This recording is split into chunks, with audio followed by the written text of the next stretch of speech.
ഒരു രാജാവ്, ആ രാജാവ് പട്ടിന്റെ വസ്ത്രം ധരിച്ച്, ഹറാമാണ് പട്ടിന്റെ വസ്ത്രം ധരിക്കല്. ഇമാം തഖിയുദ്ദീൻ സുബ്കി റളിയല്ലാഹു അൻഹു എന്ന ഉപ്പാനെ കുറിച്ച് താജുദ്ദീൻ സുബ്കി റളിയല്ലാഹു അൻഹു പറയുന്ന അനുഭവമാണ് ഞാൻ പറയാൻ പോകുന്നത്. രാജാവ് പട്ടിന്റെ വസ്ത്രം ധരിച്ചു. ധരിച്ച വസ്ത്രം ഹറാമാണ്. ഉപ്പ എന്താ ചെയ്തതെന്ന് അറിയാം? രാജാവിനോട് കണ്ട ഉടനെ സംസാരിക്കുമ്പോ പറഞ്ഞത്, രാജാവേ, ഈ വസ്ത്രത്തിന് എത്ര വില വരും? 1 ദിർഹം. 1 ദിർഹമേ ഉള്ളൂ? ശരി, ചീപ്പ് റേറ്റ് ആണല്ലോ. രാജാവൊക്കെ ഒരു വസ്ത്രം ധരിക്കുമ്പോ കുറച്ചൊക്കെ ഒരു അടിപൊളി റിച്ചായ വസ്ത്രമൊക്കെ ധരിക്കണ്ടേ?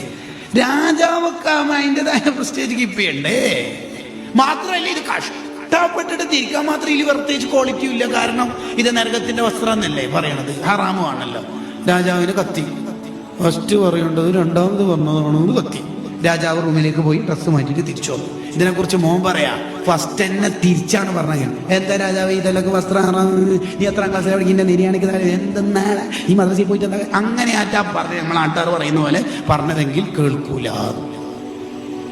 അപ്പൊ നമ്മളെപ്പോഴും ഇപ്പൊ ഒരു ചെക്കൻ്റെ പേര് നെര്യാണിക്ക് താഴെ ഉണ്ട്. അപ്പൊ അവനോട് സംസാരിക്കണം, നല്ലോണം തിന്നുന്നുണ്ടോ? ഇല്ല, ഞാനും ഇപ്പൊ അധികം ഭക്ഷണം കുറച്ച് ഡേറ്റ്. എന്ത് ഡേറ്റും വേറെ എന്താ ഒരുപാടായി? അല്ലല്ല, ഞാൻ ഭക്ഷണം കുറച്ച് കുടലൊക്കെ വലുതായി. എന്ത് കുടലാണ്? കുടലൊന്നുമില്ല. എന്ത് കുടല്? കുടല് വലുതായോണ്ട് ഇതുപോലെ പാൻ്റൊക്കെ വെച്ചെടുത്ത് നിൽക്കാണ്ട് താഴെ. അത്രയേ ഉള്ളൂ.